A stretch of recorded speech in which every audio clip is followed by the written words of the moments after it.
asked that question quite a bit as well. It then goes as a plan, especially with ads and paid ads.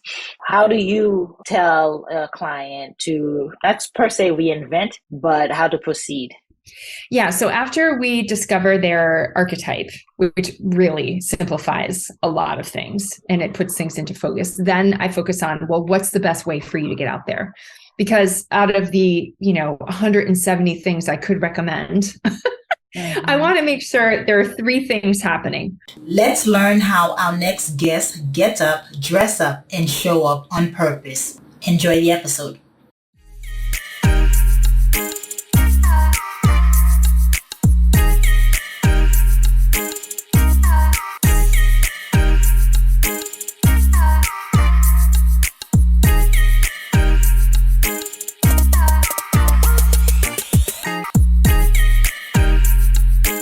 Hello, morning enthusiasts. Welcome to the Best Morning Routine Ever podcast. I am your host, Dr. Lunid, and today I have the honor of introducing a very special guest to the show, Christina Frei. She is, all things marketing, but she found a niche where she found a holistic marketing approach. And that came out of, loneliness, chaotic time, and who haven't been there.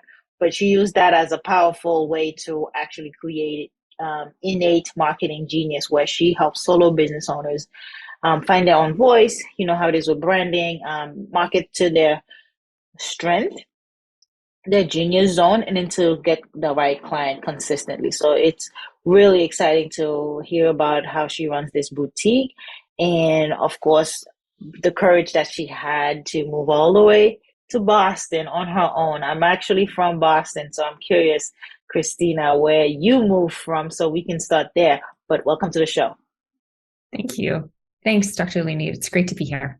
Yeah. So moved to Boston from where? Not too far, Connecticut, but it was a completely different environment, to be honest. Yeah. It was closer to New York City. I see. Okay. Yeah. Boston's very different from New York. It's like a middle ground between Connecticut and New York for sure, in terms of the energy and the busyness. For sure. Yeah. And I knew people in that area that absolutely hated the Boston Red Sox and absolutely loved the New York Yankees. And I didn't get the difference in culture for years after I moved up here. But now I finally, after a while, I was like, okay, yes, I get it. Boston definitely has a chip on its shoulder. Obviously, so does New York. They're going to butt heads, Yeah. Every time, yeah. So tell us about the marketing piece of it. What type of chaotic time that birthed Innate Marketing Genius? Yeah, so when I moved to Boston, I didn't really know anybody. I knew two people, something like that. And I was living with two men that were also kind of strangers, and just in an environment that was a little bit, it just didn't feel very safe. And I'm somebody who, I'm very sensitive to energy. And I lived in an environment where I could hear, it wasn't actual hearing, but I was picking up on horrific screaming every single night when I was sitting down, watching television, reading a book. I would just hear that in my mind. And as soon as I left the apartment, it wasn't there anymore. So, and moving to Boston, especially during the cold season, not very, at least for me, I wasn't part of a big university system and suddenly I have a community, right? It was just me and I needed to build a business. So that was particularly daunting, and I wasn't close enough to the T to actually use it very often, which was really, it was a disappointment. I wanted a walkable lifestyle. You hear about that with a older city like a New England, capital of Boston. That is Boston, but it just didn't, I ended up driving a lot more when I moved to Boston than I had in a suburb of Connecticut. So just things like that. And then, that was the chaotic, lonely time, if that answers your question. Yeah. And then, I know taking the public transportation in Boston is not as easy as it is in New York, for sure. And I tell people that lived there for over 12 years. I love the city. Went to high school there, but navigating the transit system is a task of its own, but it's definitely a lot easier than where I'm at now. But out of that, you found strength. And what were you doing before marketing? Like, what brought you to that path? I've been doing marketing for pretty much 25 years. I mean, Okay. as soon as I got out of college, I went into advertising. It wasn't Mhm. officially marketing, but I was working on the account management side for big brands, went out to California, Silicon Valley area, worked on beta programs for, places like Cisco and other big companies like that. Have been the whole marketing department for a family business, which was in Mhm. semiconductor. So I was like doing their website and trade shows and all that. And I was also a youth speaker. So I was basically marketing to PTOs, which I always like to say is the hardest marketing I've ever done, just to Yeah. try to get past the moms, the group of moms. Like, are you going to make it? Are you going to get hired by them? Like that was a challenge. So Yeah. that was my marketing background before.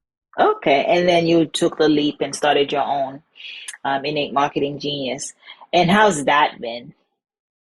It's been great. The reason I call it Innate Marketing Genius is when I moved to Boston, I actually was networking a lot for my business. And I created a marketing plan for 40 different business owners in 4 months. That was my challenge to myself. I'm just going to do this experiment. And not only that, but I wanted to make sure that if I'm going to give you a marketing plan, that it actually reflects your strengths. It shows how much you love helping people, your own generosity of spirit that it comes through.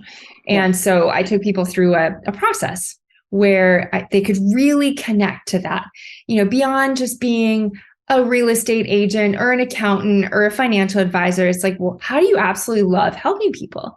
Mhm. So I used a little secret method and what ended up happening was it revealed an archetype, right? So like Oh every yeah. single person, yeah, it had an archetype, and I call it specifically an archetype of service.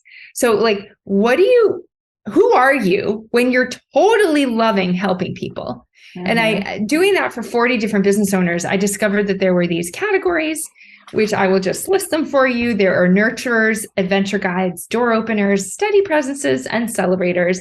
Each one of them has their strengths, of course, and also a way to tell their story. That is a huge part of my work now. It's like, well, you're a celebrator. How can you tell your story such that people can't get enough of you? So, and that also, I call that your innate marketing genius. It's within you. It's what you love naturally to do for people. So what if you could bring that into your marketing every day so you don't, it's not just one more to-do item and it never gets done. Right. So that's where that came from. Innate. It lives within. It's all what you're looking for is already inside, and so just you help them optimize this and strengthen it and actually voice it as you say, bring it out. Exactly. Yeah. So like I'm a nurturer with a side of door opener. And my favorite thing in life is making it safe for other people to have great ideas. Like if I'm doing that, I'm absolutely on mission. And I discovered that when I figured out these archetypes. It just helps Mm. a lot with like, I could say 10,000 things about anything. So it's really nice to have a lane. Yeah. No. Are you making it safe for other people to have great ideas? If you are, then you're right in your lane. It's just nice to know that. And that I imagine can boost creativity, productivity, and just feeling that sense of purpose being aligned. Yeah. Okay, yes. Also, I will start with it calms your entire nervous system because marketing naturally has this energetic of outwardness, right? Expanding out. And I'll give you an example. Like you have the desperation of getting your message out to get clients. There's that energy. Then there's the energy of like, well, there's 15 different vehicles that you should be using. So Hmm. there's sort of like chasing all those down, that energy, right? And then there's the resignation or disappointment when things don't work out the way you want them to, because marketing is always about testing. So there's just like a lot of like, talk about chaotic and lonely sometimes, right? I think Hmm. any business owner can relate to that experience of like, wow, it just didn't go like I planned. Hmm.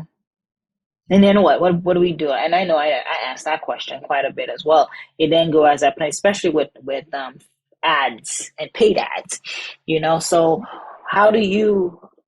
tell a client to, that's per se reinvent, but how to proceed? Mm-hmm.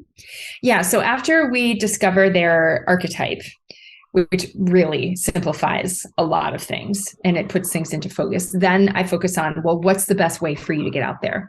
Because out of the, 170 things I could recommend, I want to make sure there are 3 things happening. 1, that it reflects how they naturally connect with other humans.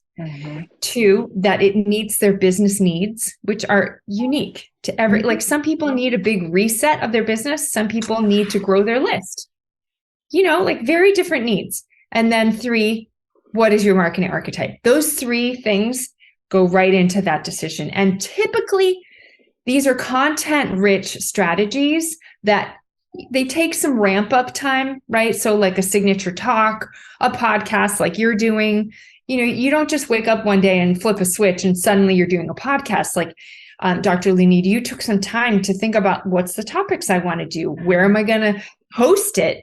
Do I have all the gear? What do I have to say? How am I going to find guests? There's just a lot of like ramp up.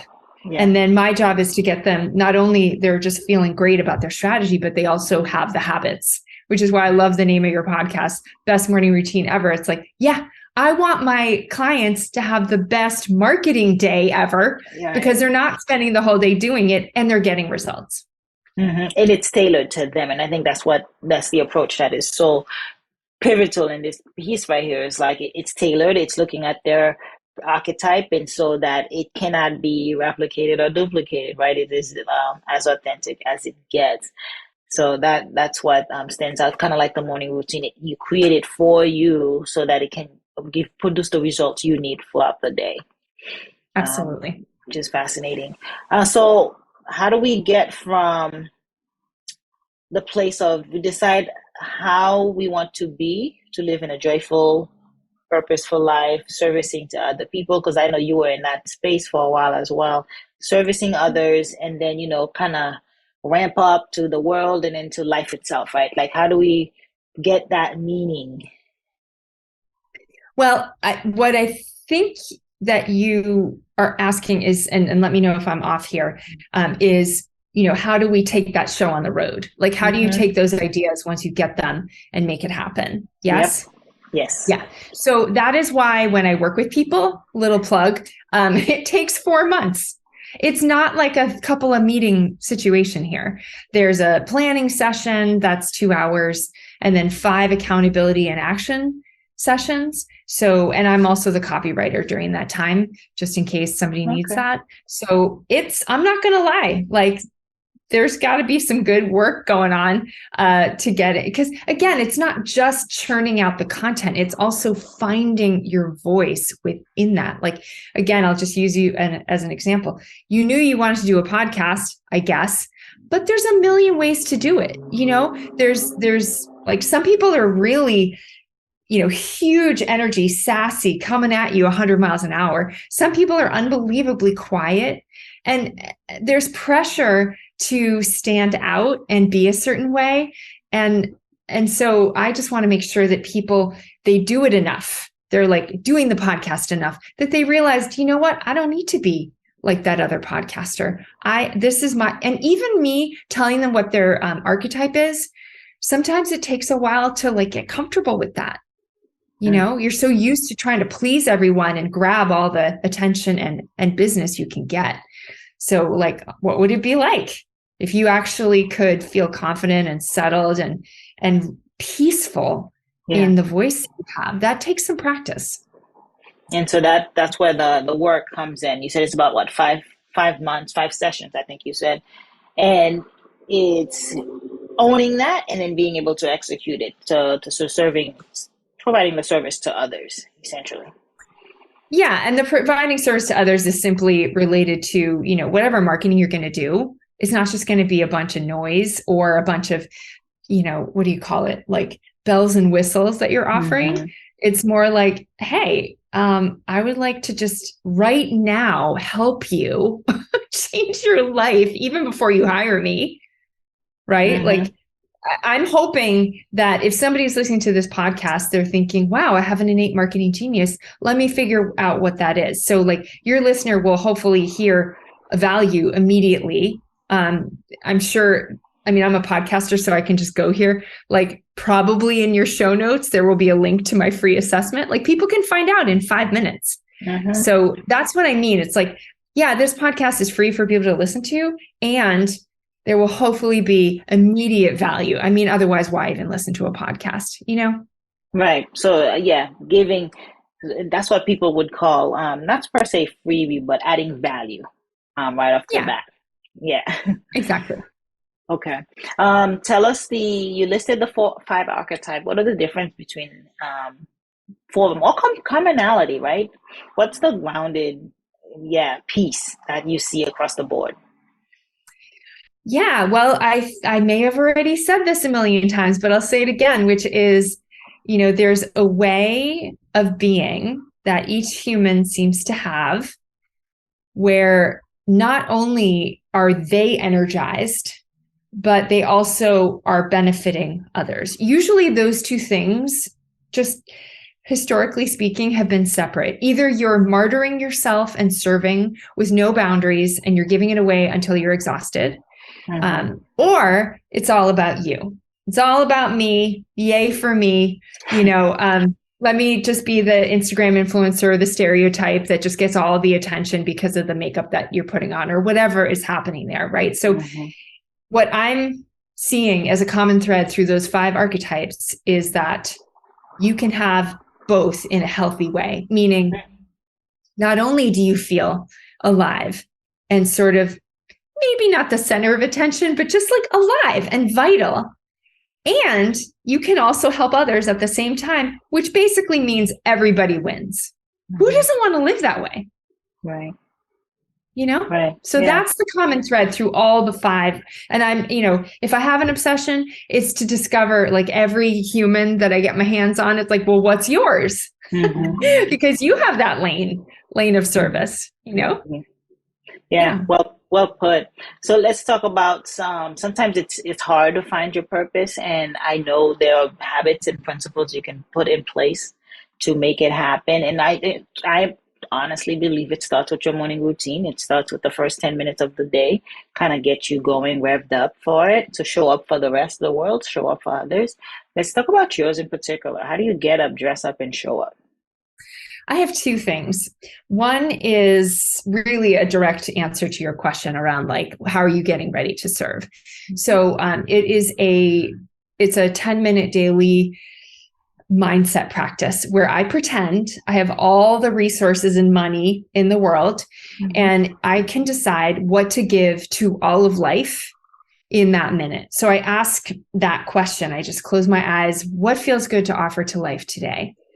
And I just have to sit in a humble place of not knowing and allow something to download, right? It's really powerful to just, you know, like you're dropping off to sleep and you start seeing things, like that kind of feeling where you're just humble and you're out of your own way and something drops in. And it's like, oh my gosh, I need to be giving away this weird herb. I know I'm going a little weird here, but like sometimes I will have these mornings where I get up, I'm like, I just want to give away this super powerful herb that you would find in the middle of a deep forest. And it's like, I don't know why I'm giving that away, but it feels so deeply resonant and aligned. And I've actually I'll just bring this back to the business for a second. Every client I work with does this practice. It's called the generosity practice for obvious reasons. And there is so much that happens when you focus on like the joyful generosity that we all have within us just for the heck of it. Like there's no pressure. No one's ever going to actually come back to me and be like, well, Christina, how come I didn't get my weird herb from the middle of the forest today? It's like, there's no pressure. It's sort of the opposite of when you're doing marketing, there's all this pressure to like get the business to succeed, to do really well. This practice takes all those expectations off and brings you back into like, oh, it's Christmas morning, you know, like anything is possible, right? Like that's the marketer I want to wake up in people and in myself, because we all have our struggles with, you know, doing what we can to succeed. So that's number 1. I have another one, but I'll pause there if you want to chat about it. No, go ahead. Okay. So my other one is going in the ocean for 2 to 3 minutes, even on snowstorm days. I Where do you have a find an group of, ocean in Boston? yeah, well, I'm actually north of Boston and I am 1 mile, not even, from a beach. So there's a group of us, there's 100 of us now. And every Wednesday and Friday at 8 a.m., we show up like knuckleheads. We go in the water, even if it's 20 degrees out. And we stay in for about 2-3 minutes when it's really, really cold. Like right now, the water is about 37 degrees.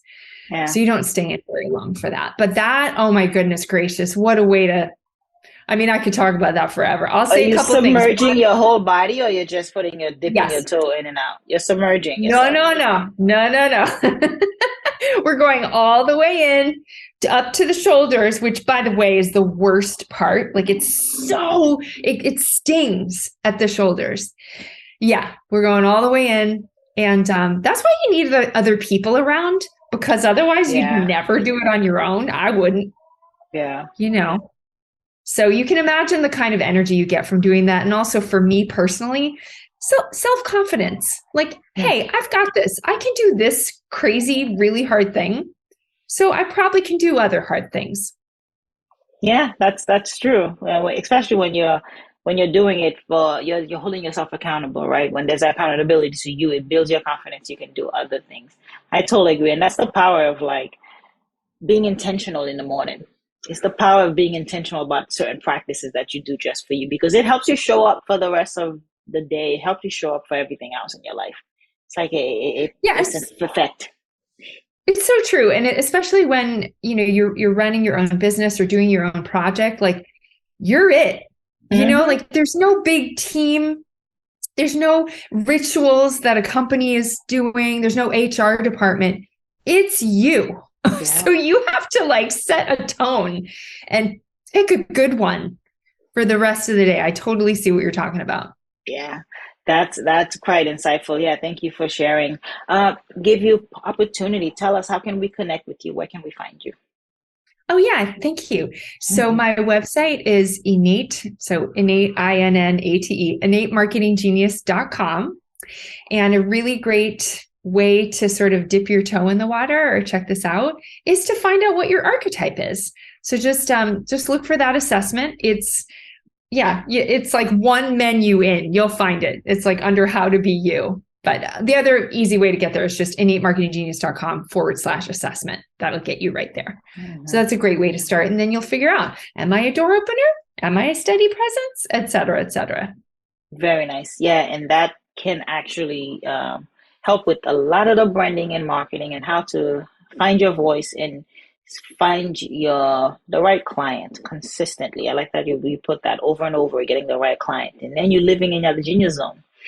It doesn't feel like work anymore. And yeah, absolutely. It doesn't feel like work anymore. And one last thing that I sometimes forget to mention, and that is once you've figured out your archetype, like you've done that assessment and all that jazz, once a month, I do a free community class. So just be looking, like there'll be an invitation. So that's a way to really connect with me and others that are interested in this work. It's kind of like I open my doors. Hello, let's talk. That's in there. Excellent. Christina, thank you so much for your time today. Really appreciate it. Yeah, thanks, Dr. Lunid. It was great to talk to you. Yes. Hope you enjoyed today's episode. Please comment and tell us what was your favorite part, your favorite habit that you are going to try out for yourself today. Comment below. If you haven't already, be sure to subscribe. Until next time, I will see you at the top of your best morning routine ever. Stay blessed.